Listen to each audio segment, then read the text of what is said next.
Reaparece la edición central de MBD Noticias en la pantalla de TV Ciudad. ¿Cómo te va, Julieta? Muy bien, muy contenta de estar acá. Sí, estamos acá y después de una tarde muy movida en términos de política interna, podríamos decir, ¿no? Estuvimos siguiendo un tema de cerca toda la tarde, me imagino como todos. Y hace bien poco se conoció la novedad de que el abogado Eduardo Sanguinetti será el nuevo ministro de Turismo luego del 11 de marzo, cuando Tabaré Viera dejará el cargo para dedicarse a su campaña como precandidato presidencial colorado.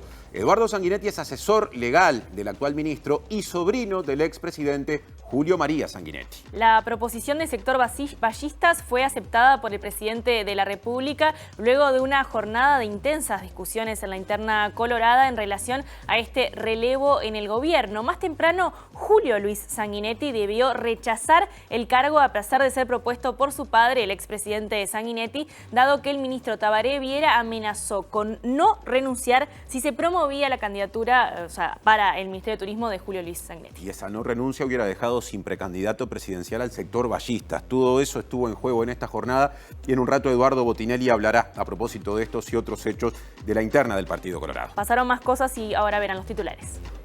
La ministra de Economía y Finanzas, Azucena Arbeleche, presentó los números fiscales y las perspectivas macroeconómicas del gobierno para 2024. El nivel de actividad económica en 2023 creció 3,6%. Buquebus y Colonia Express demandarán al Estado uruguayo a raíz del reciente decreto del Poder Ejecutivo de establecer un pago de $2 para quienes ingresen o salgan del país por vía fluvial o marítima. El nuevo sistema de detección de disparos del Ministerio del Interior, ShotSpotter, recibió 320 alertas, de las cuales 259 fueron efectivamente disparos. Personas de la academia y especialistas estadounidenses critican su efectividad. El ministro de Transporte, José Luis Falero, comparece ante el Parlamento para brindar información sobre el ferrocarril central y la presunción de irregularidades en AFE en el periodo 2015 y 2020. Solo una de 5 plataformas digitales relevadas en nuestro país tiene una política salarial justa, según lo establece un estudio sobre las condiciones de trabajo en estas empresas. Trabajadores de la pesca reclamarán al Ministerio de Trabajo y Seguridad Social un seguro de trabajo especial ante los casi 2 meses de inactividad en el sector. 71 familias que viven en el predio de la cooperativa Coobi Manga le piden al presidente Lacalle Pou que intervenga para evitar el desalojo que dejaría en la calle a 163 personas mayores y 112 menores. El Sindicato de Magisterio de Montevideo evalúa la posibilidad de realizar un paro de 24 horas en los primeros días de marzo. El secretario de Estado de Estados Unidos, Anthony Blinken, se reunió con el presidente de Brasil, Luis Inácio Lula da Silva, a quien le expresó su rechazo por la comparación que el mandatario brasileño hizo entre los ataques de Israel a Gaza y el Holocausto. El Tribunal Superior de Londres decidirá si autoriza a Julian Assange a volver a recurrir al Reino Unido o si, en cambio, puede activarse su extradición a Estados Unidos. La defensa de Assange dijo que se trata de una persecución política.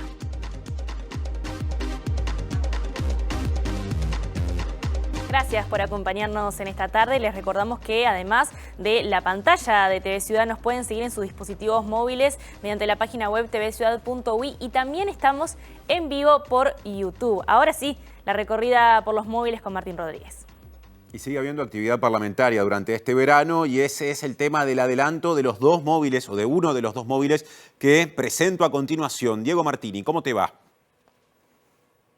Hola Martín, hola Julieta, buenas tardes para todas y todas. Nos encontramos en la Cámara de Senadores, donde en este momento transcurre una sesión de la Comisión Permanente con la presencia del Ministro de Transporte y Obras Públicas, José Luis Falero. Una comparecencia que iba a ser más temprano, había sido convocado por el oficialismo, pero por falta de quórum justamente de legisladores de la coalición, esta comparecencia se suspendió y comenzó hace un rato nomás. Temas que se están tratando, las obras que se desarrollaron durante este gobierno, lo cual ha sido explicitado por el ministro José Luis Falero, y ahora se está hablando de lo que tiene que ver con la gestión de AFE y se está apuntando a irregularidades que hubo en el periodo pasado. La oposición aprovechará para consultar por la contratación de 17 personas designadas directamente por el ministro Luis Falero en su cartera.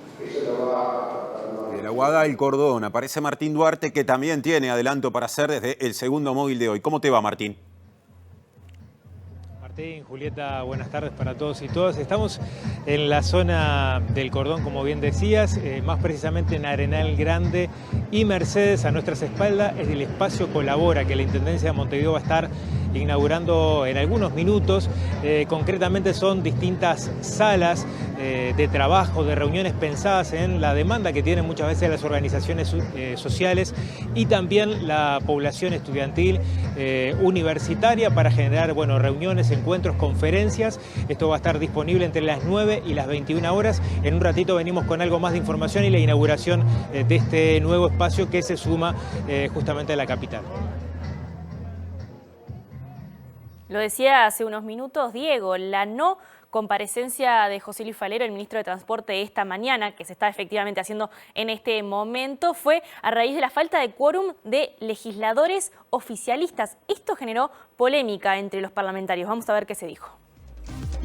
Que habiendo una iniciativa política del gobierno de convocar a un ministro para informar a la comisión permanente, el partido que lo convocara en su totalidad o todos los partidos de la coalición estuvieran, pero no estuvieron.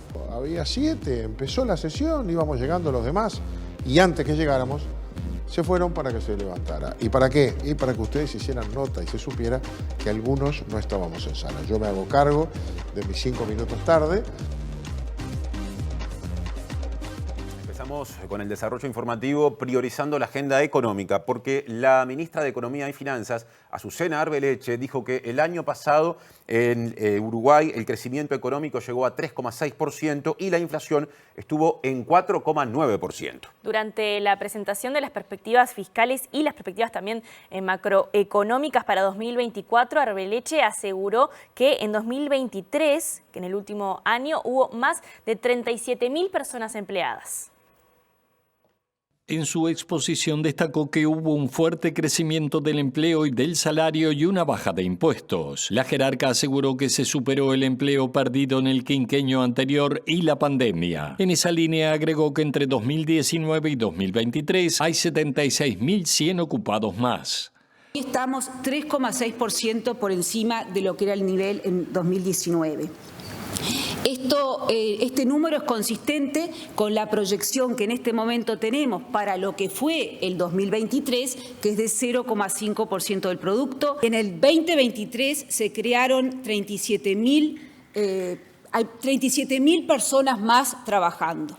En estos 4 años se ha consolidado el proceso de creación de empleo, hemos disminuido significativamente la inflación, aumentado el salario real de los trabajadores y aumentado el ingreso de los hogares, y todo esto nos lleva a una mejor calidad de vida para los uruguayos, a que los uruguayos tengan más oportunidades y, en definitiva, a que los uruguayos tengan mayor libertad.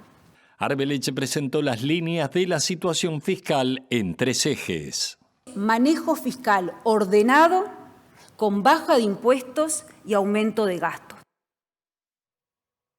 Más de la óptica del trabajo, ahora desde otro foco, porque el director nacional de trabajo del Ministerio de Trabajo y Seguridad Social, Federico Daverede, respaldó los datos que presentamos en parte ayer, que presentó el Instituto Cuesta Duarte del PIT-CNT. El trabajo justamente del PIT-CNT o del Cuesta Duarte establece que el salario real en 2023 igualó los niveles de 2019 y, según Daverede, en eso incidió la baja de la inflación.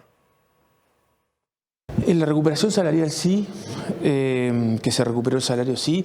También es cierto que ya hay algunos sectores que tienen crecimiento de salario real. Vamos a terminar este periodo con muchos trabajadores, entre el 40 y el 50% seguramente los trabajadores con aumento de salario real. Eso es lo que nos pone contentos.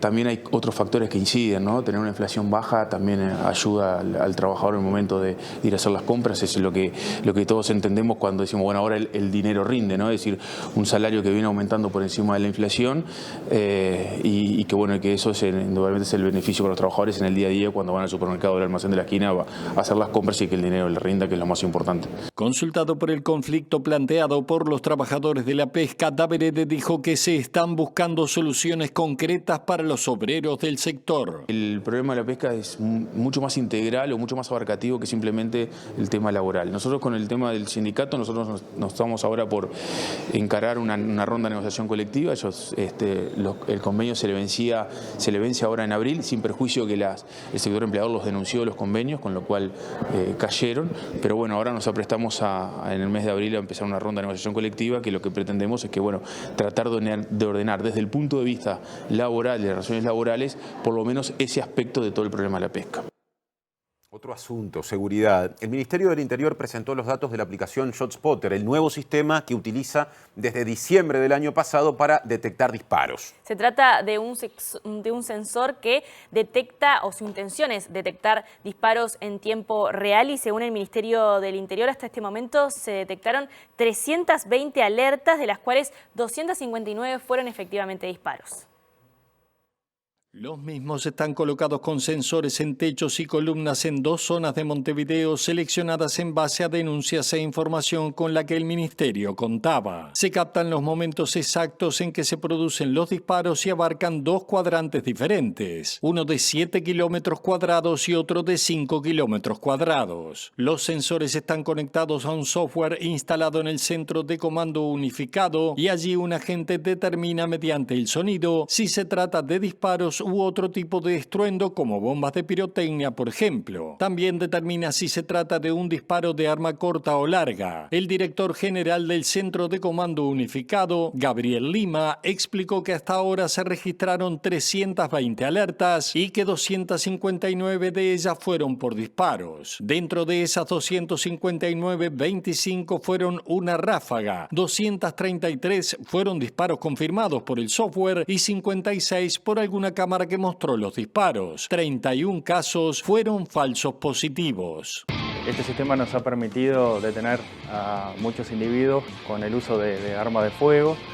Hemos realizado traslados de heridos, lo cual con éxito se evita lo que es el fallecimiento de estas personas. Y luego, lo más importante es proporcionar a la justicia elementos, indicios o evidencias para el esclarecimiento de cada uno de estos hechos.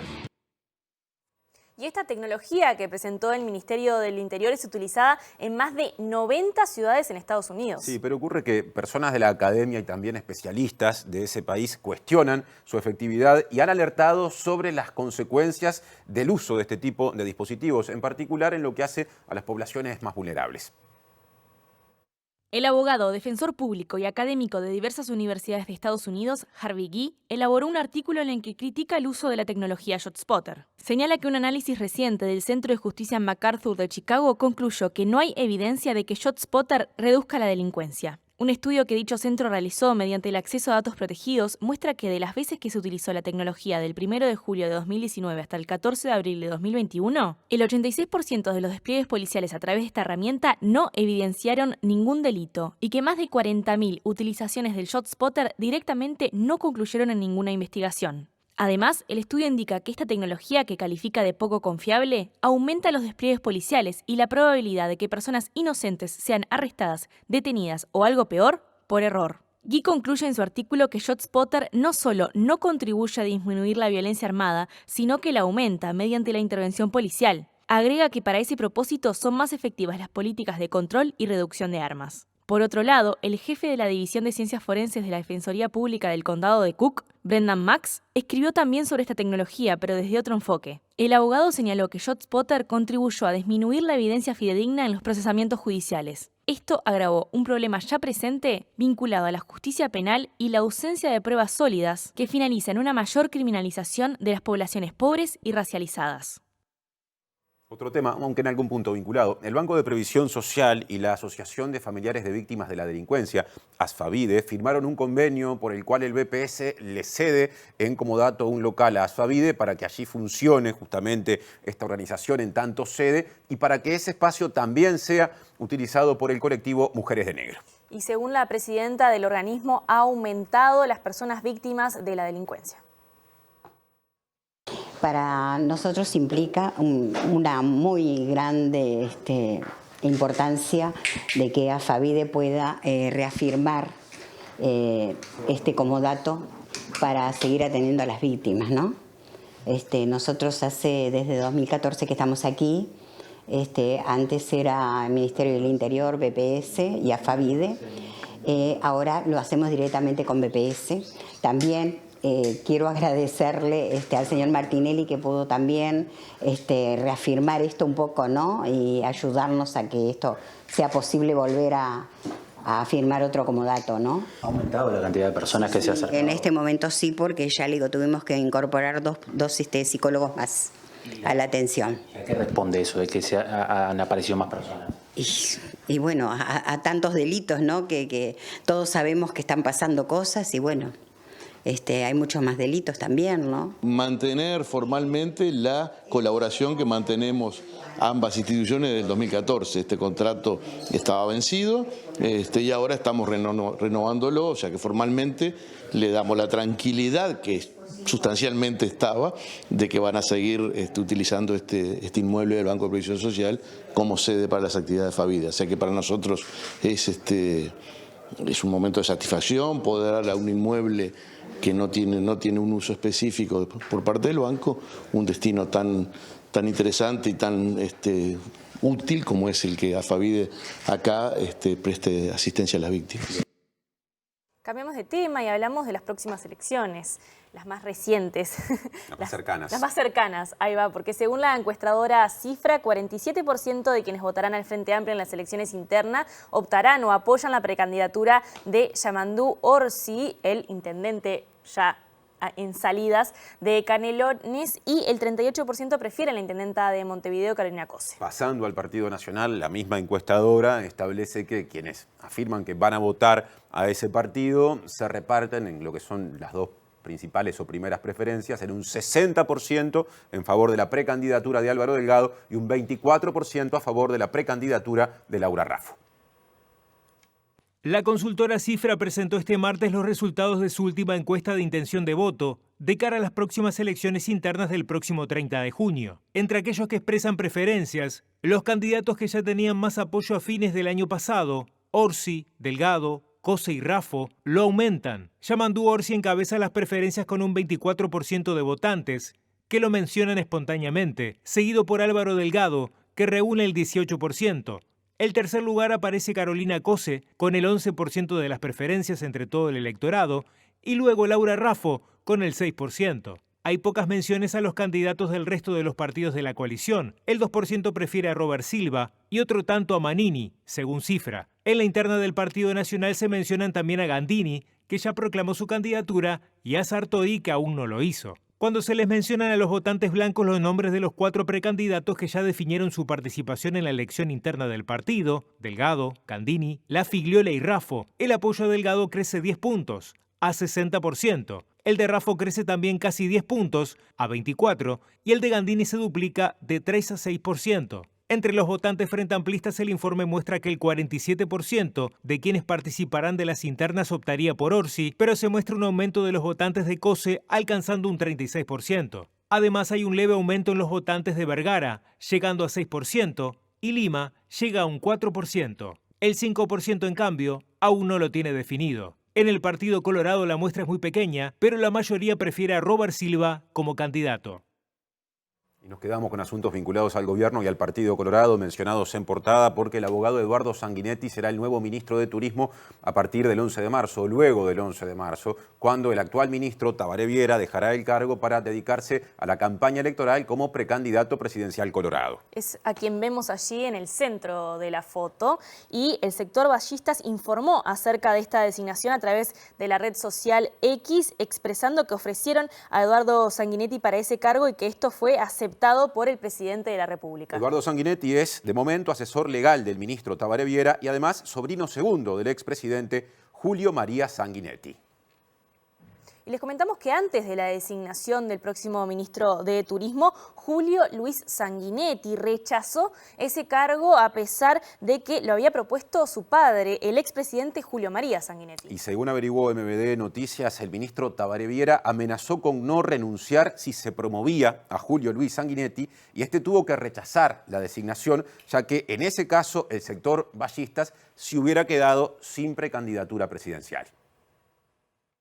Tabaré Viera tiene previsto renunciar al Ministerio de Turismo el 11 de marzo para dedicarse a la campaña como precandidato presidencial, lo que motivó la discusión interna en el sector Colorado Vallistas para determinar la persona sucesora, ya que el gobierno promueve el criterio de que los partidos socios mantengan sus cargos y también la distribución por sectores. Según informaron diversos medios y también averiguó MBD Noticias, Viera aspiraba a ser sustituido por el diputado colorado Marne Osorio, que es de su misma agrupación y también es de Rivera. Por ese motivo, Viera le habría dicho al secretario general colorado y expresidente Julio María Sanguinetti, que además es el líder del sector Vallistas, que no dejaría su cargo si el sustituto era su hijo, Julio Luis Sanguinetti, quien hasta hace algunos meses fue director de UTE. La permanencia de Viera en el cargo hubiera dejado sin precandidato presidencial a Vallistas, ya que el presidente Luis Lacalle Pou ha manifestado que quienes se postulen a cargos electivos deben dejar el gabinete. Tras estos hechos, promediando el día, Julio Luis Sanguinetti publicó en la red social X que se abocará a trabajar para la victoria de la coalición republicana y que por eso decidió no aceptar lo que definió como un ofrecimiento para asumir en el Ministerio de Turismo. Además del rechazo expresado por Tabaré Viera, a la interna del Partido Colorado a esa hora ya se acumulaban varios cuestionamientos a su eventual designación. El precandidato presidencial Gabriel Gurméndez publicó en X que no se debe transferir poder de un padre a un hijo e incluso el ex senador y líder partidario Pedro Bordaberry posteó: un error muy grande, una mala decisión. Inexplicable. Julio Luis Sanguinetti le respondió a Bordaberry asegurando que dejó al partido en banda cuando abandonó la actividad política en el periodo pasado. Al comienzo de este periodo, el hijo del expresidente también tuvo diferencias con el ex líder partidario Ernesto Talvi, quien evitó que lo designaran para integrar la comisión administradora del Río Uruguay.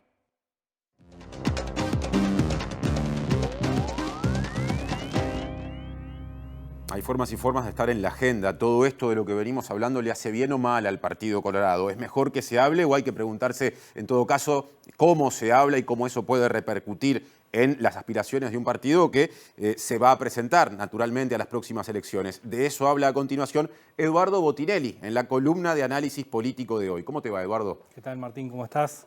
Bueno, a ver, claramente hay mucho ruido, un ruido que no es positivo, es decir, en la medida que muestra explícitamente, públicamente diferencias importantes, no es positivo para un partido. Esto además se da en un contexto donde Julio María Sanguinetti se está retirando de la Secretaría General del Partido Colorado, que ya había generado ruidos, o sea, ya había pedidos para que se quedara, porque no era el momento, porque justamente viene un periodo de elecciones internas que genera movimientos dentro del Partido Colorado.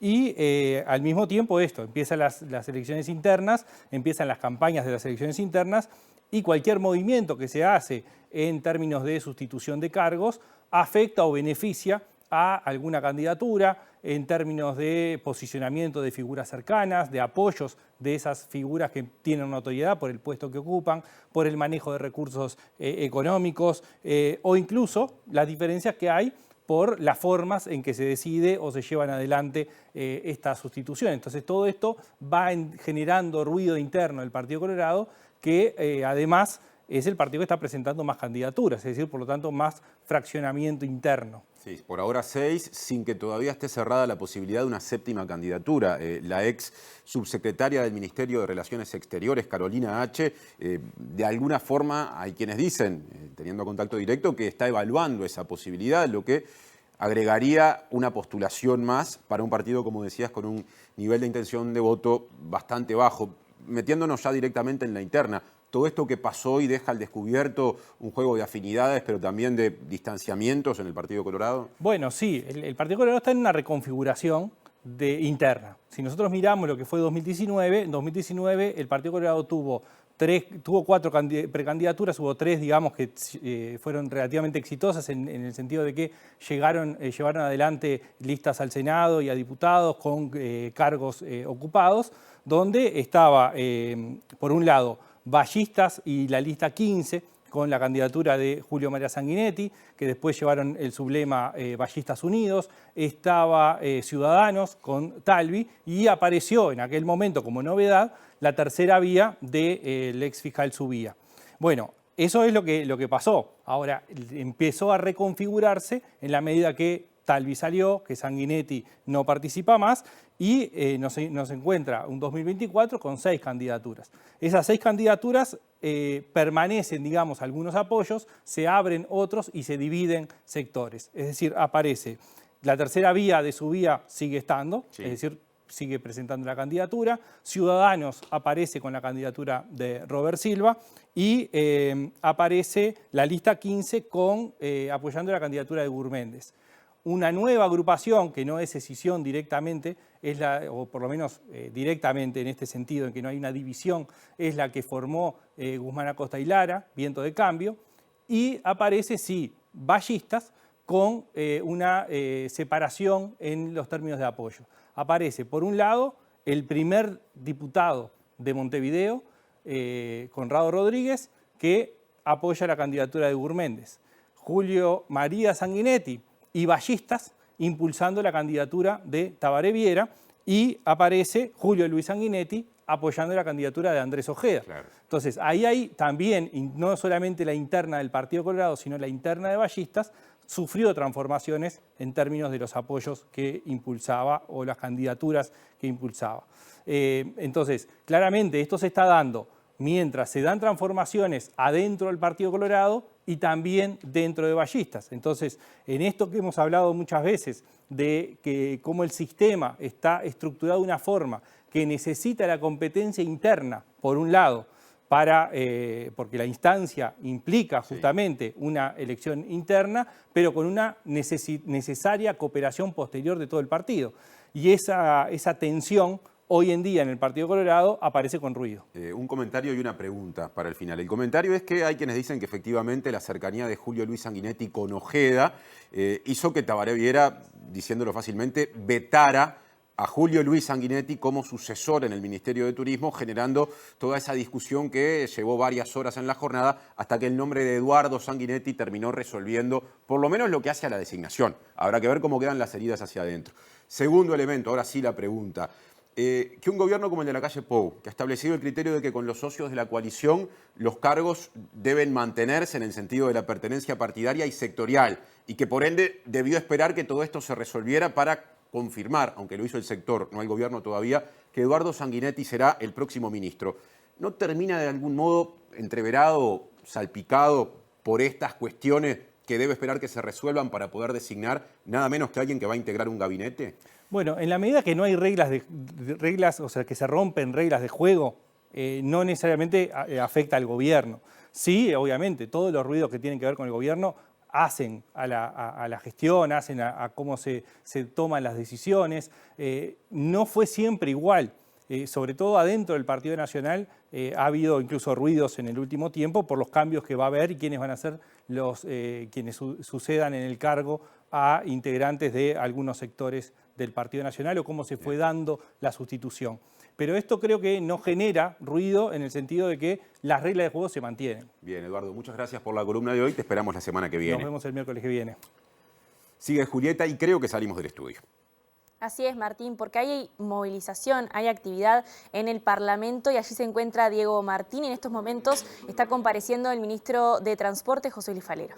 Ha sido claramente desarrollado. Así es, compañeros, en estos momentos estamos en un cuarto intermedio donde salieron las autoridades encabezadas por el ministro de Transporte y Obras Públicas, José Luis Falero, acompañado por legisladores de la coalición. Así que lo escuchamos al ministro en este momento hablando de la obra del ferrocarril central. Ha quedado claramente informado todo el Parlamento, le hemos entregado la documentación correspondiente, las distintas adendas, las distintas negociaciones, lo que ha sido el proceso de ejecución de esta obra muy compleja, que como dijimos al primer momento nos encontramos con un contrato firmado sobre un proyecto de obra que sufrió múltiples modificaciones.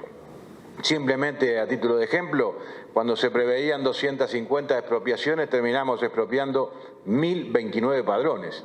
Eso habla a las claras de la improvisación de lo que fue el proyecto original. Si hablamos de servicios, se estimaban que los servicios afectados por la red ferroviaria iban a ser 237. Terminamos afectando 2.275 servicios, quiere decir un 10% más. Todo eso llevó a que la obra del ferrocarril, que estaba estimada en unos 959 millones de dólares, finalmente al pueblo uruguayo le va a costar un 30% más.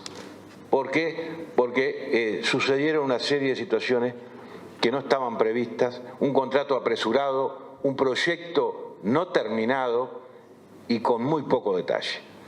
Y además de eso, agregar la no aprobación de algunos gobiernos departamentales para poder tener libertad de ejecución de obra en los pasos a nivel. 42 pasos a nivel en Montevideo, donde tuvimos que resolver uno a uno con el gobierno departamental, y todo esto generó mayor costo, mayor tiempo y una inversión no prevista que obviamente está afectando a la economía, al equipo económico, que son de las tantas cosas que han afectado, pandemia y múltiples emergencias. También esta es una afectación no prevista. 300 millones de dólares más que no teníamos previsto que tuviéramos que invertir en este periodo de gobierno. Además de esto, también pudimos desarrollar lo que fue una licitación generada en el año 2017 sobre una partida de dinero FOSEM en el tramo de Piedrasola a Salto, donde la licitación se adjudicó y en la marcha lamentablemente se ejecutó solamente un 50%, porque la plata no alcanzó. También un monto de dinero o una planificación o un presupuesto de escritorio mal hecho. Nos costó, con el dinero que se pensaba hacer el 100% de la obra, se hizo la mitad. Significa que nos va a costar 100 millones de dólares más conectar Salto con Piedrasola. Nos quedamos con esas palabras del ministro de Transporte y Obras Públicas, José Luis Falero, y volvemos a salir del estudio. Así es, nos vamos al contacto con Martín Duarte en la inauguración del espacio Colabora. Porque muchas organizaciones sociales, ¿verdad?, nos fueron planteando su necesidad de un local. Entonces, en vez de darle un local a una organización que a veces no lo necesita las 24 horas, los 365 días, lo que hace esto es compartir los recursos. La verdad que lo que se ha logrado es un espacio que es de primera calidad. Para reservar una sala, si un estudiante quiere venir, ¿cómo puede hacer? Bueno, si un estudiante quiere venir, es muy fácil porque acá hay espacios comunes como el que acabamos de pasar y para una persona se sienta y se pone a estudiar, no pasa nada. Si un grupo de estudiantes quiere sentarse a trabajar o a estudiar algo, entran a la página que es espaciocolabora.uy, ¿verdad? Y además nosotros en nuestras redes hoy lo vamos a estar promocionando mucho y vamos a seguir promocionándolo. Y ahí la propia página te da la opción de que tú plantees para qué lo querés, qué días lo querés y en qué horario lo querés. Y ahí se genera una agenda y bueno, ahí se acomoda para que entre todo el mundo, digamos. Usted decía que sueña con uno de estos en cada barrio. ¿Esto acerca más a esa posibilidad? ¿Se va a seguir trabajando para eso? Yo decía que sueño con la universidad en cada barrio. Porque la única organización que va a tener un local permanente acá es la Universidad de la República, que a nosotros lo ofrecimos especialmente, bueno, nos parece muy importante. En particular, hacía referencia a la existencia del Apex del Cerro, ¿verdad?, que fue un proyecto que nació con el rector Carlevaro, a tener la presencia de la Universidad de la República acá, en conjunto con las organizaciones sociales. Y yo ya se lo dije esto a la Universidad de la República. Si van a ir por experiencias como la del Apex del Cerro en los demás barrios, cuenten con la Intendencia de Montevideo, porque esos puntos de presencia de la universidad son muy importantes y conversan con otros puntos nuestros de presencia. Así que la idea es que seguir con esto o cualquier cosa que permita. Por ejemplo, los centros de desarrollo de Casaballe y de Carrasco Norte han evolucionado mucho. Ahí también se van a dar cursos de inglés. O sea, la Intendencia tiene una posibilidad de una oferta interesante y una inserción importante en los barrios para trabajar en ese sentido. Hablaban de un campus, de generar un campus universitario en esta zona. ¿La Intendencia estará también en colaboración con la UDELAR en ese proyecto que nombraba la representante? Me alegro que lo haya nombrado. Cuando recién asumí le pedí una reunión al rector y hablamos largamente de la potencialidad que tiene Montevideo como ciudad universitaria. Y estuvimos hablando de intercambiar un poco e ir logrando una experiencia tipo campus en esta zona del cordón donde hay una concentración bastante importante. Nosotros estamos siempre abiertos a la Universidad de la República y trabajamos en todo lo que se nos necesite. Renata, permítame cambiarle de tema. En la jornada de ayer, se conoció que ANCAP, a propósito de la tasa de inflamable, tiene ya previsto una audiencia con la Intendencia por esta demanda por 30 millones de dólares aproximada para marzo. ¿Qué mirada tiene sobre el tema? Es un tema que está llevando adelante jurídica y que yo, digamos, por la importancia del tema y la delicadeza, no voy a tocar porque es un tema jurídico y la jurídica de la Intendencia es muy buena y lo va a llevar muy bien. ya tiene previsto el lanzamiento de su campaña, va a ser el 2 de marzo. ¿Por qué ese día, por qué ese lugar? Bueno, el 2 de marzo, porque, no sé, porque quedaba después del 1 de marzo, porque tenía que ser en marzo y bueno, la agenda sabe que estaba muy intensa y realmente quedan pocos lugares. El 2 de marzo quedó y allá fuimos.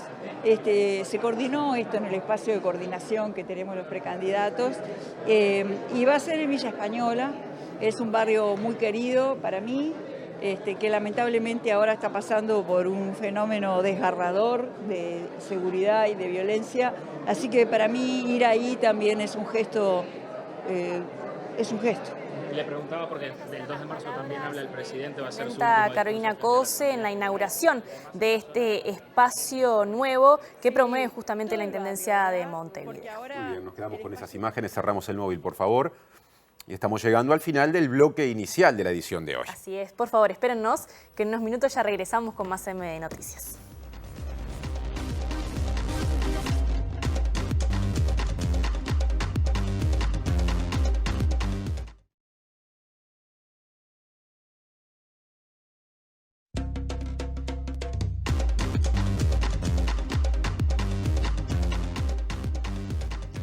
Regresamos con MBD Noticias y la información nos llama nuevamente desde el Parlamento. Allí se encuentra Diego Martini, que va a presentar información vinculada con la comparecencia justamente de Falero. Adelante, Diego.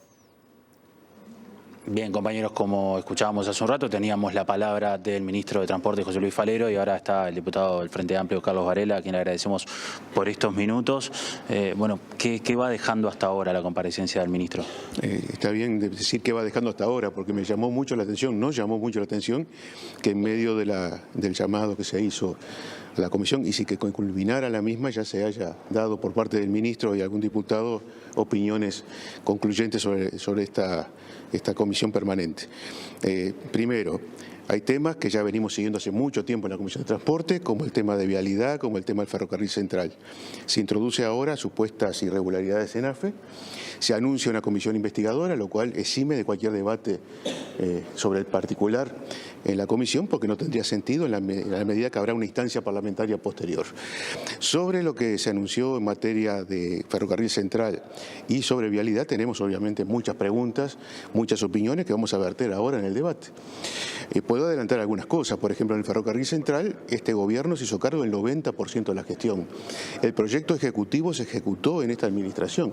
El Frente Amplio ejecutó apenas un 10%. Ahora, asuman las responsabilidades. Porque este gobierno tiene una cualidad muy particular, que también lo tiene este ministerio. Todas las responsabilidades son del Frente Amplio. Ahora, estamos entrando en el último año. Es un gobierno en salida, en transición. Creo que llega un momento, ellos nos dicen, háganse cargo. Bueno, yo les digo, háganse cargo ustedes. Empiecen por asumir las responsabilidades que efectivamente tienen. Una pregunta que le vamos a hacer al ministro en este récord que establece en materia de vialidad es quién lo paga. Porque nosotros tenemos la información por los procedimientos y las herramientas que han utilizado, que es el próximo gobierno, sea cual sea que se va a tener que hacer cargo de deudas muy importantes que van a comprometer la gestión del próximo Ministerio de Transporte. Entonces, eso tiene que aclararse. Está bien hacer obras y estamos conformes que se han hecho obras, quiero aclararlo, porque muchas de ellas cambian para bien la calidad de vida de la gente. Pero el problema es que cuando se financia derramando las cuotas o las deudas en el siguiente que tiene que pagar, es una dificultad que hoy debe quedar absolutamente explicitada. Varela, es un argumento similar a lo que decía el ministro hace un rato, hablando de este sobrecosto que ellos están acusando con respecto a lo que fue la inversión en el ferrocarril central. Hablaba justamente Falero de un 30% de incremento sobre lo que era la previsión inicial. Miren, estas obras que son tan complejas, no en el Uruguay, en el mundo, tienen sobrecostos. Porque es natural que una vez que comiencen a desarrollarse surgen dificultades o instancias que no se habían previsto. Ahora, vuelvo a reiterar, el proyecto ejecutivo, tal como estaba establecido, lo hace quien ganó la licitación y se hizo en este gobierno y se aprobó en este gobierno. Por lo tanto, muchas de las modificaciones que hoy se señalan como una dificultad no son responsabilidad de la gestión anterior, sino son responsabilidad de la actual. Si el Frente Amplio ejecutó un 10% de la obra y este gobierno ejecutó un 90% de la obra, ¿dónde están las responsabilidades? Es un problema de sentido común. Varela, se dice, por ejemplo, que no se calcularon las expropiaciones, la cantidad que... Antel Empresas. ¿Tenés Antel? Tenés un socio para hacer crecer tu negocio. Ahora cambiamos de tema, miramos hacia el departamento de Maldonado porque allí empezó el realojo del asentamiento o barrio Kennedy con la entrega de 6 viviendas de un total de 530 que se van a ir entregando durante este año 2024. El presidente Luis Lacalle Pou citó al himno nacional para anunciar esta política de realojos y dijo que durante su gobierno se duplicó la inversión en vivienda para las familias más vulnerables. Anteayer decía en Casaballe que nuestro himno es el que más menciona la palabra libertad. Pero hay otro concepto que a mí me encanta, que es una afirmación, que a mí me gusta ponerle el signo de interrogación, que en la versión corta que escuchamos hoy es como termina, cuando dice sabremos cumplir. ¿Qué es sabremos cumplir? Yo creo que es una respuesta muy compleja. Porque ¿para quién está destinada la gestión de gobierno? ¿Cómo termina el día de hoy? ¿Cómo termina el día de hoy? ¿Cómo imagino yo el día de hoy? Con una familia, sea cual sea la composición, adentro de una casa, con fresco en verano, con calorcito en invierno, que no se les llueva el techo y que puedan estar tranquilos. Ese es el fin último de todo esto. Duplicamos la inversión que todos los uruguayos le van a destinar ¿a quiénes? A aquellos vecinos que más necesitan, al fin y al cabo. Si yo termino el gobierno, duplicamos los fondos en asentamiento y no lo pude resolver del todo, yo no puedo estar conforme. Pero el camino es el que está bien recorrido. Con este tema les comentamos que el diputado Frente Amplista por Maldonado, Eduardo Antonini, dijo que este acto de entrega de viviendas se transformó en un acto político de la campaña del Partido Nacional del presidente y también del intendente Enrique Antía. Y también dijo que los jerarcas mintieron porque afirmaron que el Frente Amplio no apoyó el proyecto. Para este realojo. Para los que no saben, el gobierno nacional no puso un peso en vivienda en Maldonado y mucho menos para este realojo. Este realojo se hace en base a un endeudamiento que hace el gobierno departamental con un fideicomiso para poder tener los dineros para hacer ese realojo. El gobierno nacional, repito, no puso un peso, lo único que le dio fue la garantía hacia el Banco República para acceder al préstamo. Y por lo tanto nosotros sentíamos que teníamos que estar presentes en la inauguración porque habíamos sido de alguna manera parte. Primero, habíamos sido parte, y segundo, que era un día de alegría. Y en realidad era un acto político de gobierno. Así nosotros lo que nos más impactó fue que estaban muchos ministros, el presidente de ACE, muchísimas autoridades, y había menos vecinos que autoridades, ¿no? Otro tema, las empresas Buquebus y Colonia Express van a demandar al Estado uruguayo por el reciente decreto que establece la recaudación de $2 con exactamente 10 centavos por cada persona que ingrese o salga del país por vía fluvial o marítima. Esta medida lo que pretende hacer es financiar y mantener un sistema de control fronterizo para las personas que entran y salen del país. La licitación fue para todos los pasos de frontera. Y solo lo estarían pagando los que embarcan o desembarcan por los puertos. Entonces ahí también es, ¿cómo sería esto? La pregunta es, ¿están los pasajeros que pasan por los puertos, están subsidiando los otros pasos de frontera? ¿O unos lo van a pagar y otros no? ¿Cuál es la unidad de costo?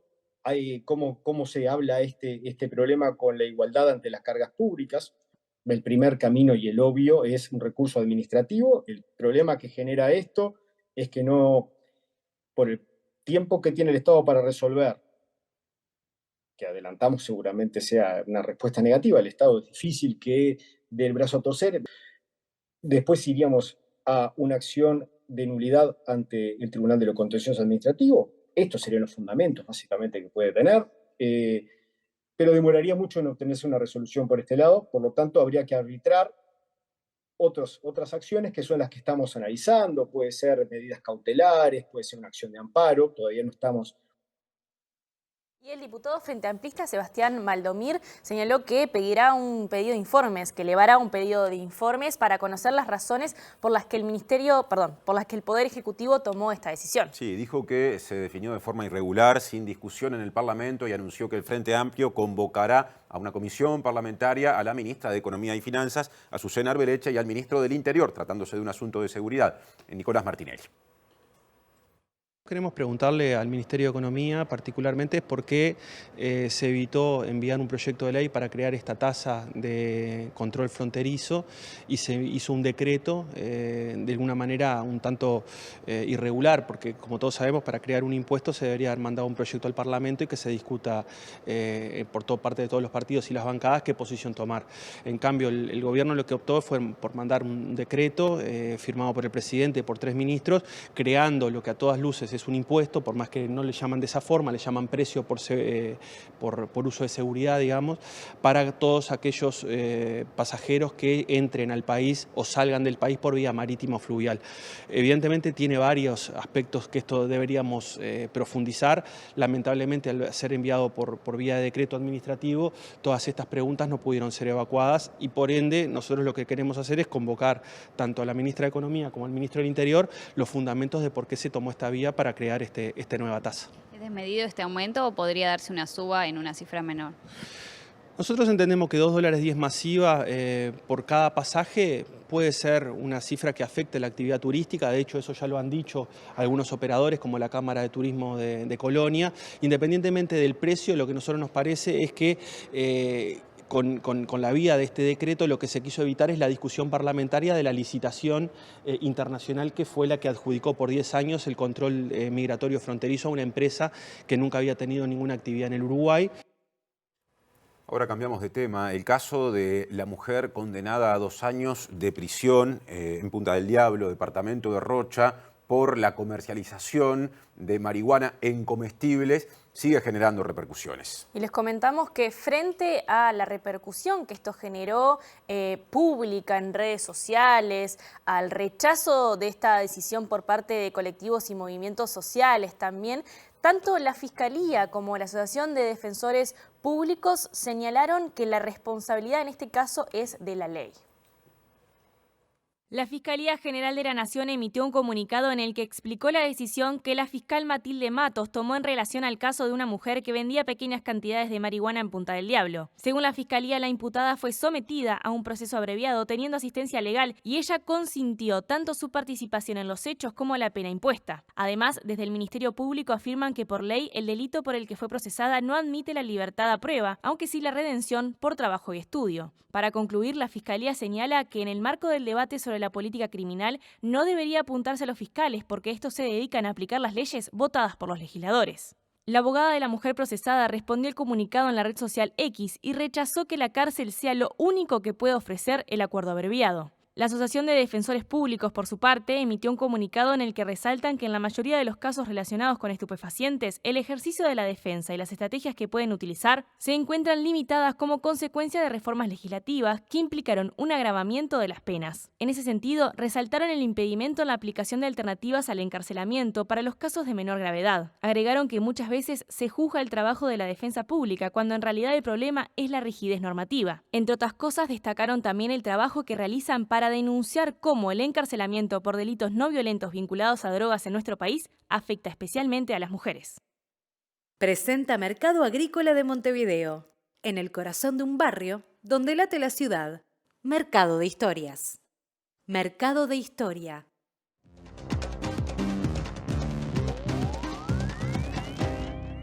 ¿Qué tal? Buenas tardes. Comenzó en Río de Janeiro la cumbre del G20 que reúne a los ministros de Exteriores de los países que la integran y allí está el jefe de la diplomacia estadounidense Antony Blinken, que se encontró con su homólogo ruso Sergei Lavrov. Compartieron mesa, pero aparentemente no va a haber reuniones entre ellos. Con quien sí estuvo reunido Blinken fue con el presidente Lula da Silva, a quien le manifestó el malestar del gobierno de Estados Unidos por sus afirmaciones en relación a las operaciones militares de Israel, aunque coincidieron en la necesidad de la creación de un Estado palestino. También hablaron de otros temas globales como la situación en Ucrania, la situación en Venezuela y, por supuesto, temas bilaterales.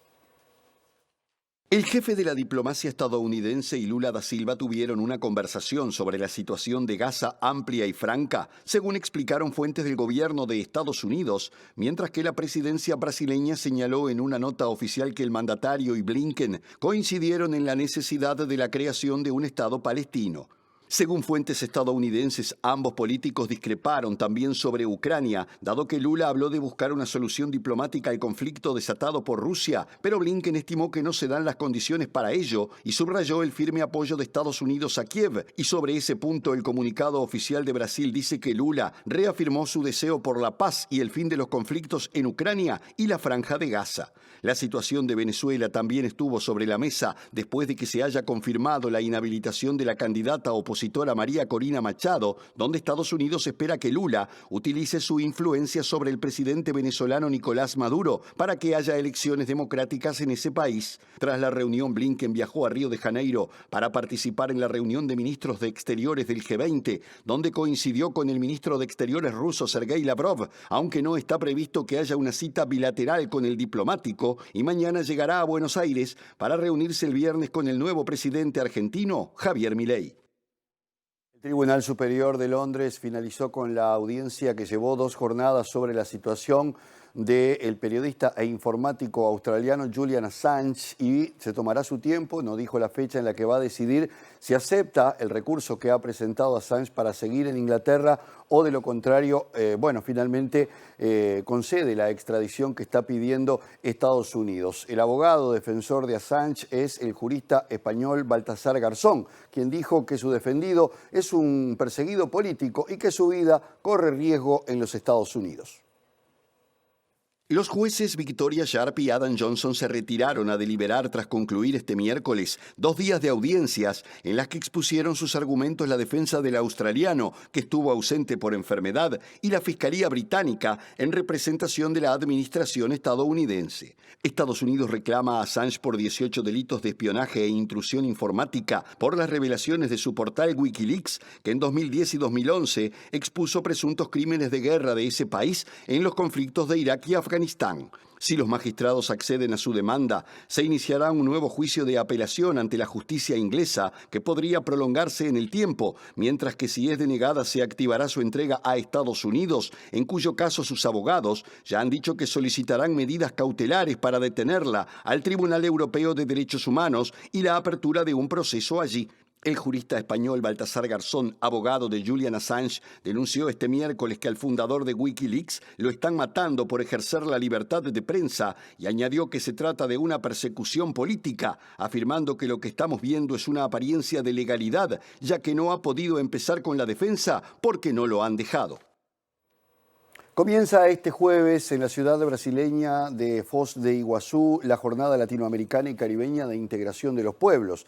Allí se van a reunir organizaciones sociales, políticas, sindicatos y, determinadas figuras de ese ámbito. Por ejemplo, está anunciada la presencia de la vicepresidenta colombiana Francia Márquez, del expresidente José Mujica y del propio presidente brasileño Lula da Silva. Allí se van a debatir una cantidad de temas que tienen que ver con los desafíos que tiene la región por delante. Los organizadores entienden que el mundo está en una situación de gran complejidad que afecta a la región, porque además la prédica del odio y los gobiernos que están en este momento ejerciendo políticas fascistas afectan fundamentalmente la vida de los pueblos.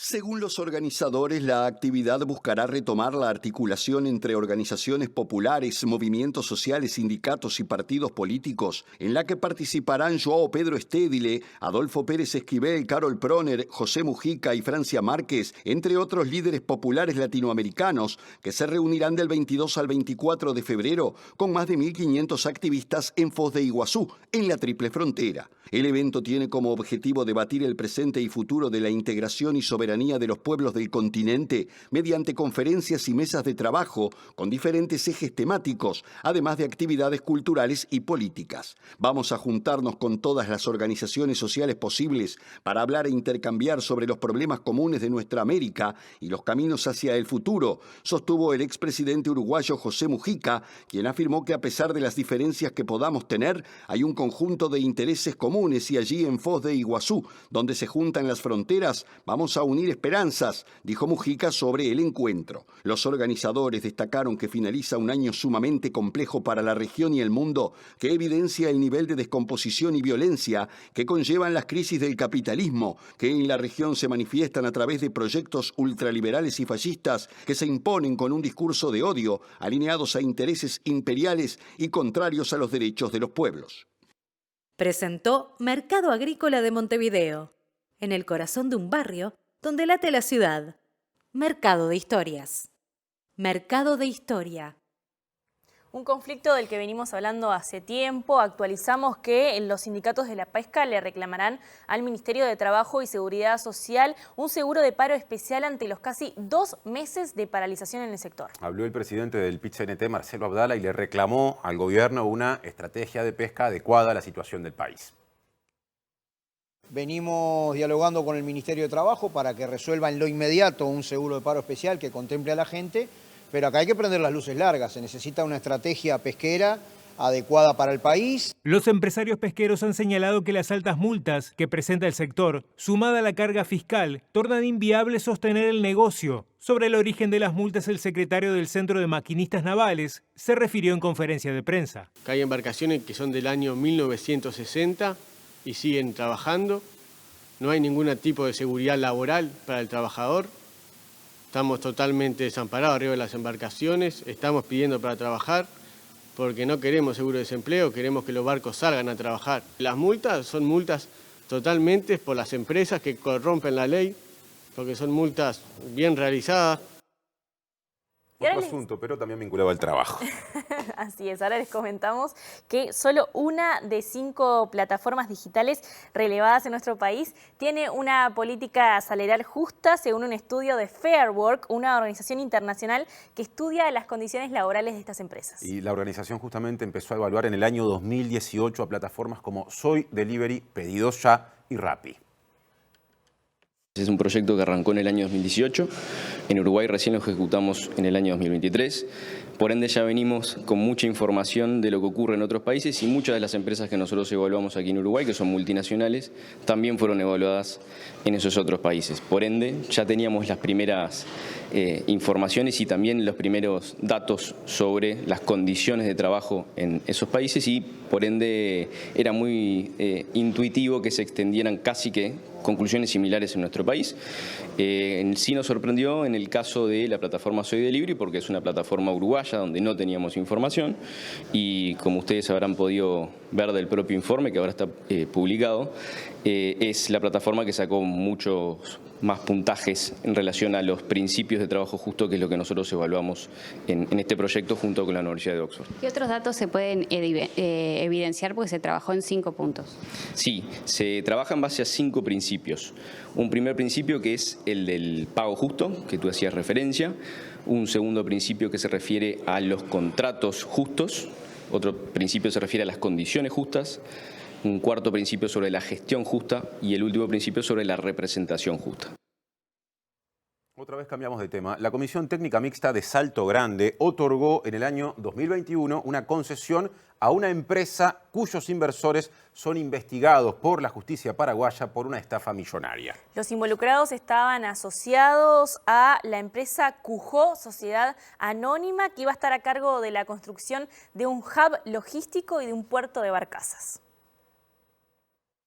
Ya lamentablemente nada nos sorprende. El hub logístico que se anunció con bombos y platillos, donde el presidente Lacalle Pou intervino, donde se hicieron muchas conferencias de prensa lanzando ese hub. Bueno, ahora nos enteramos de que no es viable, de que no se va a concretar, de que esa promesa quedó en palabras y encima con irregularidades notorias respecto a los inversores que están siendo investigados judicialmente en Paraguay, algunos de los socios de esa inversión, y que nosotros en este momento nos encontramos consiguiendo información y no descartamos obviamente otras medidas parlamentarias. El legislador también denunció los robos de materiales que se han realizado bajo esta administración en Salto Grande. Y estamos hablando de que por lo menos hay constatado 10 hurtos en esta administración hasta el mes de noviembre pasado que hicimos el pedido de informe, y uno de ellos, que es el más grave, que es robo de cables y materiales, asciende a los $100.000. Y ese robo está denunciado en un juzgado de Entre Ríos, de Argentina, quien está investigando porque, bueno, evidentemente esta denuncia se pudo hacer porque se dio un robo dentro de territorio argentino, pero cuyo resguardo, digamos, cuya seguridad recaía en los funcionarios de Uruguay. Y volvemos a hablar de viviendas porque 71 familias que vivían y que viven en realidad en el predio de la cooperativa Cobimanga enviaron una carta al presidente Luis Lacalle Pou pidiéndole que intervenga para que se evite el desalojo que dejaría en la calle a 163 mayores y 112 menores. Y las personas afectadas el año pasado le pidieron asesoramiento al consultorio jurídico de la Facultad de Derecho de la Universidad de la República, cuyo referente, el abogado Juan Chereta, dijo que además hizo un pedido de auxilio ante el Ministerio de Vivienda y Ordenamiento Territorial. En plena crisis económica y social de 2002, 279 familias decidieron ocupar un predio sitio en Carlos López y Camino Peterossi. Un año después le llegó un cedulón del banco BBVA por deudas del padrón con la institución. El caso fue a juicio y la empresa dueña del terreno cedió la deuda y los ocupantes la asumieron en cuotas para convertirse en propietarios. Sin embargo, no todos ingresaron a la cooperativa que se tuvo que crear para resolver la cesión del crédito y dar participación al Estado, que en 2017 inauguró la conexión eléctrica.